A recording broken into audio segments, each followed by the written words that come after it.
Sang-ayon sa taong nagmamay-ari ng mutya ng kalamansing ito, pinaniniwalaan itong nagagamit sa pangpaswerte at tinuturing na anting-anting na nagtataglay ng mga sumusunod na kapangyarihan, ang akit ng swerte at pera.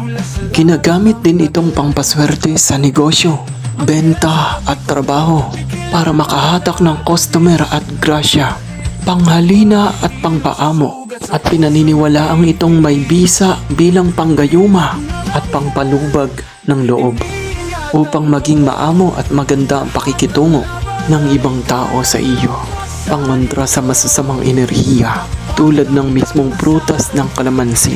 Ginagamit din itong proteksyon laban sa usog, kulam o mga negatibo sa paligid.